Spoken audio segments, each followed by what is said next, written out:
Terima kasih atas kesempatannya. Perkenalkan, nama saya Marsha Sabira Livia dengan NIM 2018-210-902.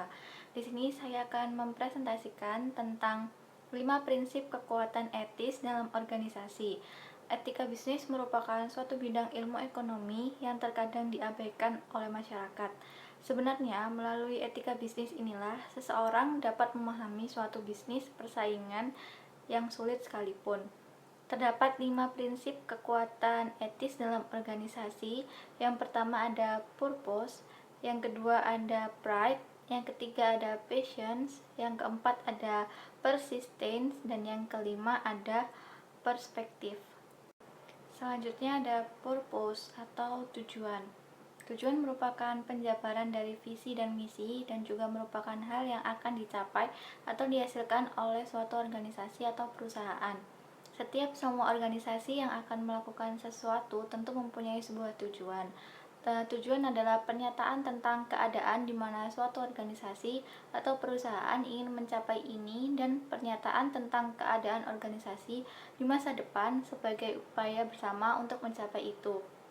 Tujuannya untuk menerjemahkan visi dan misi serta apa yang akan dicapai atau diproduksi oleh organisasi atau perusahaan tersebut. Terima kasih. Selanjutnya akan dilanjutkan oleh rekan saya. Terima kasih atas kesempatannya. Saya Laili Kusna Sukmani Putri dengan NIM 2019-210-189. Baik, di sini saya akan melanjutkan presentasi dari rekan saya. Di sini saya akan menjelaskan mengenai apa itu kebanggaan atau rasa bangga. Nah, kebanggaan merupakan sebuah rasa kepuasan yang diperoleh seseorang atau perusahaan atas pencapaian yang diinginkan. Rasa bangga juga suatu hal yang membuat setiap orang maupun perusahaan ini termotivasi untuk meraih sesuatu yang diinginkan. Selain itu, rasa bangga merupakan sebuah emosi positif dan berperan penting di dalam kehidupan perusahaan. Nah, suatu kebanggaan ini merupakan emosi positif yang akan terjadi bila mana suatu perusahaan bisa mengembangkan atau mengalami kemajuan pada bisnis yang dijalani sekarang maupun ke depannya. Kemudian rasa bangga ini dapat diterapkan seperti yaitu yang pertama mencerminkan rasa bangga dari perasaan seseorang tentang perusahaan atau tempat mereka bekerja. Nah, yang mana setiap orang ini harus bisa menerapkan rasa bangga terhadap pekerjaan atau bisnis yang sedang dijalani sekarang, dan itu kalau bisa tidak boleh terlalu iri dengan usaha orang lain agar bisa menunjukkan etika yang baik. Nah, suatu perusahaan pasti memiliki pedoman internal yang cukup baik untuk membuat sebuah keputusan yang baik ke depannya untuk bisnis yang dijalani. Maka setiap perusahaan harus memiliki rasa bangga. Karena apa? Karena itu merupakan salah satu etika yang baik, yang mana harus ditunjukkan kepada orang sekitar bahwa setiap perusahaan ini tuh memiliki rasa bangga terhadap produk yang diciptakan maupun pekerjaan yang sekarang sedang dijalani. Karena rasa bangga ini akan mewujudkan sebuah tujuan yang diinginkan, yang ingin dicapai, dan rasa bangga ini akan muncul dari citra perusahaan maupun karyawan, yang mana ini bersifat positif. Sekian presentasi dari saya, selanjutnya akan dilanjutkan oleh rekan saya. Terima kasih. Baik, terima kasih atas kesempatannya. Perkenalkan, nama saya Arif Cahyur Febriana dengan NIM 2019-21021. Di sini saya akan menjelaskan tentang menerapkan rasa baik tentang diri mereka dan apa yang mereka lakukan untuk perusahaan. Jadi kebanggaan sendiri dapat menimbulkan rasa kepercayaan yang tinggi, kepercayaan diri yang tinggi. Nah, pekerjaan maupun di perusahaan. Nah, perusahaan itu memerlukan orang yang percaya diri dalam menyelesaikan pekerjaannya tanpa rasa ragu. Jadi ketika karyawan tersebut mengerjakan pekerjaannya yang telah selesai, maka karyawan tersebut memiliki rasa kebanggaan tersendiri. Nah, sehingga kebanggaan yang diterima oleh karyawan tersebut itu menciptakan suatu keberhasilan atas pekerjaan mereka yang harus. Nah, nantinya itu kebanggaan itu harus dibarengi dengan kerendahan hati, sehingga nantinya tidak akan menimbulkan sifat congkak atau kesombongan yang membuat seseorang itu nantinya akan menutup mata dan tidak melihat orang lain, sehingga perusahaan itu nantinya akan enggan dengan orang tersebut dan juga akan memberikan perhatian yang minim lagi terhadap orang tersebut. Seperti contoh, ketika perusahaan memberikan target penjualan atau omset penjualan terhadap karyawan tersebut itu sebesar 70%. Namun karyawan tersebut telah mencapai batas yaitu sekitar 90%. Nah, di sini karyawan tersebut karyawan tersebut otomatis memiliki rasa bangga yang tinggi sehingga menimbulkan kepercayaan tinggi. Nah, dari keberhasilan orang tersebut itu menimbulkan kepercayaan tinggi, maka karyawan tersebut memiliki rasa sombong. Nah, dari sini kita tidak boleh dari sini kita juga harus rendah hati terhadap keberhasilan yang kita dapatkan, sehingga perusahaan itu juga melihat kita sebagai orang rendah hati, dan nantinya perusahaan tidak akan enggan memberikan reward atau perhatian kita. Selanjutnya yaitu adalah rasa bangga dari dalam dan bergerak keluar. Nah, rasa bangga terhadap tempat kerja harus tertanam dalam diri kita. Sebagai karyawan, kita harus bersikap baik untuk menaati segala peraturan yang berlaku. Nah, dan menjunjung tinggi kehormatan dan juga peraturan di perusahaan tersebut, serta juga menjunjung tinggi nilai martabat perusahaan tersebut.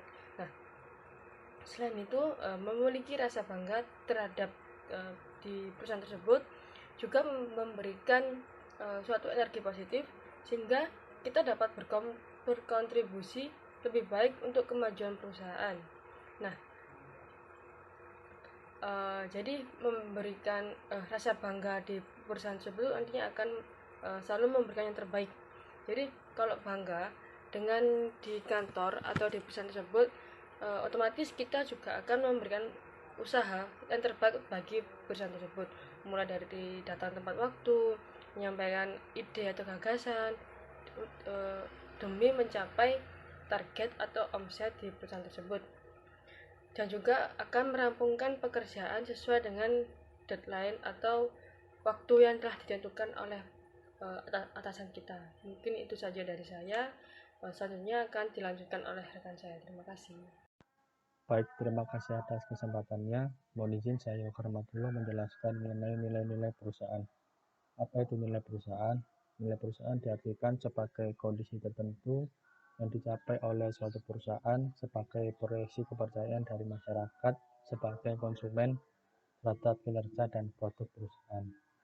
Nilai perusahaan dapat dipahami sebagai suatu kondisi di mana perusahaan dan kinerjanya dapat diterima positif oleh masyarakat umum, dan komitmen untuk menerapkan standar yang tinggi dalam melaksanakan kemampuan dan kemahiran yang dimiliki secara konsisten dalam menjunjung nilai-nilai luhur kebenarannya.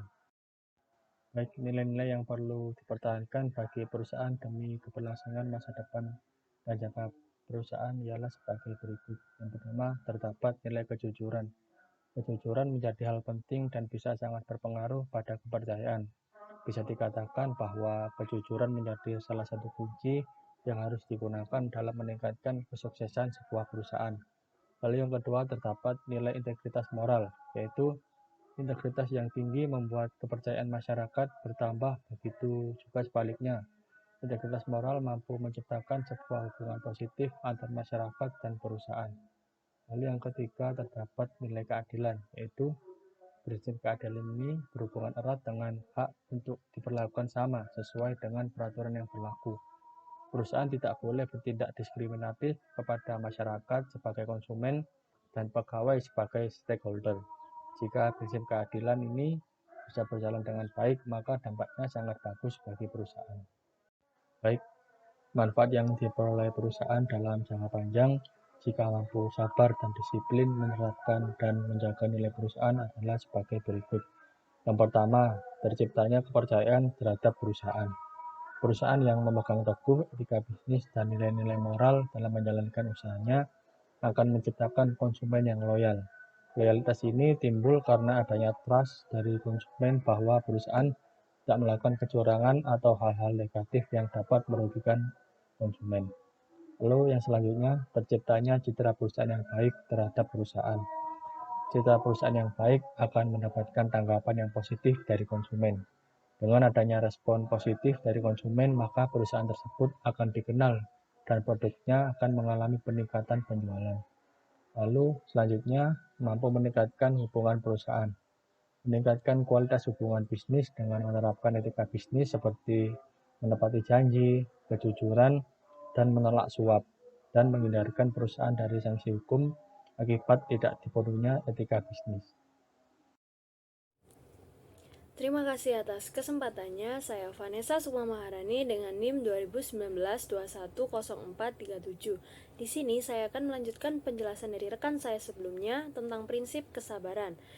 Poin kedua ada keyakinan untuk berpegang pada nilai-nilai yang pada akhirnya kita yakini dan percaya bahwa dalam jangka panjang kita akan mencapai tujuan kita.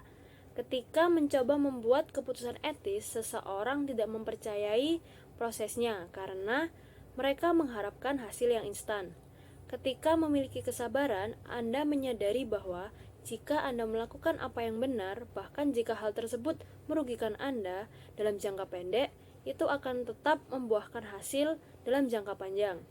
Setiap orang yang bekerja di organisasi harus bangga dengan apa yang mereka lakukan.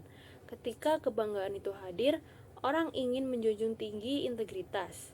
Bagi personal non-manajemen, kesabaran berarti berdedikasi untuk melakukan pekerjaan dengan baik dan mengetahui bahwa dedikasi tersebut pada akhirnya akan membawa Anda ke tempat yang diinginkan dalam organisasi. Sebaliknya, bagi semua karyawan, kesabaran berarti menginvestasikan energi dan mematuhi tujuan keseluruhan serta kebijakan dan prosedur organisasi yang disepakati. Dalam menganalisis organisasi manapun, penting untuk memisahkan hasil, misalnya keuntungan, dari proses, seperti bagaimana Anda memutuskan untuk mengoperasikan dan memperlakukan orang ketika berusaha mencapai tujuan dan sasaran tersebut. Tanpa hasil yang masuk akal, sebuah organisasi akan runtuh. Jika proses yang ditetapkan tidak diikuti karena ketidaksabaran dalam mencapai hasil tersebut mungkin akan kurang maksimal. Ketika Anda mengambil jalan pintas untuk menghemat biaya dengan menghasilkan produk yang berkualitas, atau jika Anda menunjukkan kurangnya perhatian untuk kepentingan jangka panjang karyawan atau pelanggan Anda, keegoisan Anda akan menyebabkan organisasi gagal. Pelanggan akan menemukan bahwa produk Anda kurang berkualitas dan tidak akan membeli produk lain yang dibuat oleh perusahaan Anda. Ketidaksabaran adalah situasi negatif yang sering membuat kita keluar jalur. Apa yang kita butuhkan dalam organisasi adalah keyakinan untuk tetap berpegang pada nilai-nilai yang pada akhirnya kita yakini dan percaya bahwa dalam jangka panjang kita akan mencapai tujuan kita. Ketidaksabaran dapat membahayakan kepuasan pelanggan dan karyawan yang mengakibatkan timbulnya situasi negatif yang mempengaruhi hasil. Bagaimana cara Anda membalikan situasi negatif tersebut? Dimulai dengan tujuan yang jelas dan dipertahankan dengan rasa kesabaran. Sekian penjelasan dari saya, selanjutnya akan dilanjutkan oleh rekan saya. Terima kasih. Baik, terima kasih atas kesempatannya. Perkenalkan, nama saya Nisa Cornelia, NIM 2019-216487. Di sini saya melanjutkan presentasi dari rekan saya, yaitu mempercayai proses dan keyakinan Anda. Memiliki keyakinan bahwa segala sesuatu akan berhasil. Nah, seorang dengan mindset tetap mengasumsi bahwa temperamen, kecerdasan, tingkat kreativitasnya adalah karakteristik bawaan yang tidak dapat diubah. Orang dengan mindset tetap hanya percaya bahwa mereka berhasil jika kinerja atau kecerdasan mereka lebih tinggi dari standarnya. Mereka Mereka terus-menerus berusaha untuk sukses dan menghindari kegagalan dengan segala cara karena mereka takut orang lain akan memandang mereka sebagai orang yang tidak cerdas. Memiliki mindset tetap mengarah pada keyakinan bahwa kecerdasan dan bakat itu terbatas. Nah, sehingga tidak ada gunanya bekerja untuk berkembang atau belajar. Dan karena mereka percaya bahwa mereka dilahirkan dengan batasan pada bakat mereka, mereka yang memiliki pola pikir tetap menempatkan batasan yang sama pada usaha mereka dan selanjutnya kesuksesan mereka tersebut. Terima kasih atas kesempatannya. Perkenalkan, nama saya Radix, dan di sini saya akan menjelaskan mengenai persisten atau kegigihan. Ada pepatah yang mengatakan bahwa bakat tanpa usaha adalah nihil. Begitu pula dengan jenius tanpa usaha adalah nihil. Sehingga dari sini kita dapat memberikan kesimpulan bahwa persisten atau kegigihan adalah sikap yang mencerminkan semangat dalam mencapai tujuan secara berkesinambungan.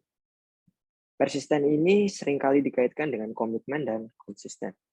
Komitmen berarti fokus pada misi atau tujuan jangka panjang, tujuan yang telah ditentukan.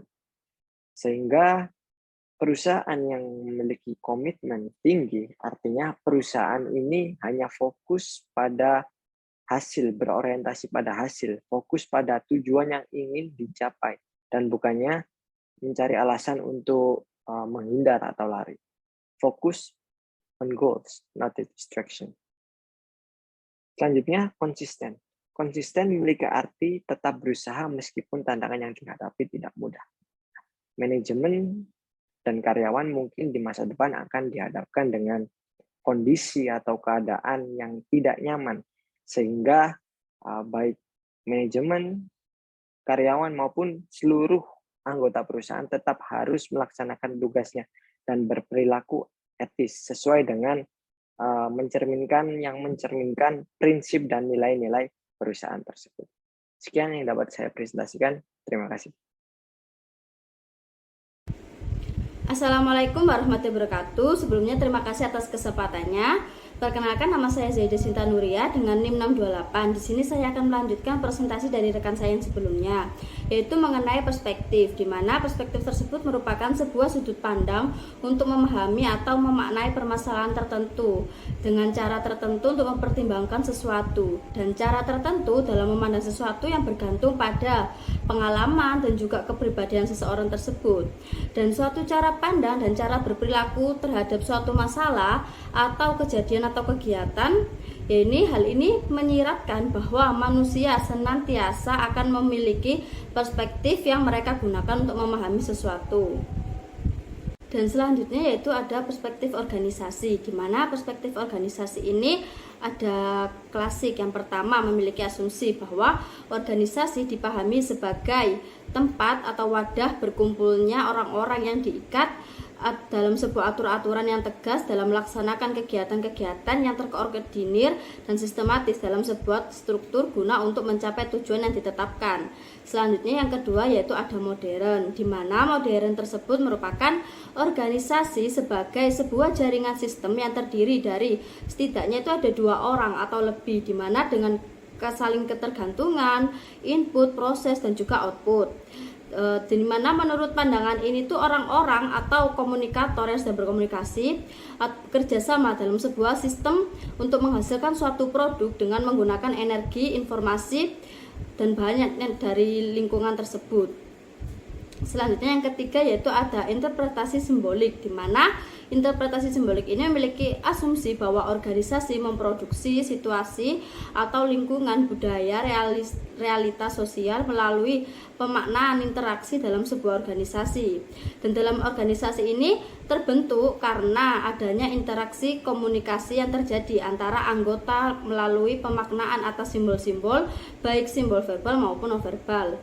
Dan selanjutnya yang terakhir yaitu ada postmodernisme, di mana postmodernisme ini tuh mencoba untuk mengkritisi atau melakukan penentangan terhadap perspektif modernisme yang menempatkan organisasi dalam bentuk sistem yang rasional empiris, di mana sistem dalam pengertian modernisme ini adalah hubungan rasional dari berbagai unsur yang ada dalam organisasi yang cenderung mengesampingkan intuisi dan juga pengalaman individu, di mana postmodernisme ini tuh juga menganggap bahwa organisasi sebagai tempat terjadinya negosiasi ini memiliki kekuasaan, di mana dominasi kelompok dan juga pertarungan kepentingan sehingga perlu adanya reintruksi kekuasaan. Dan untuk itu postmodernisme ini tuh mencoba memberikan ruang pada munculnya partisipasi anggota organisasi.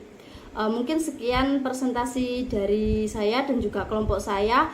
Kurang lebihnya kami mohon maaf. Wassalamualaikum warahmatullahi wabarakatuh.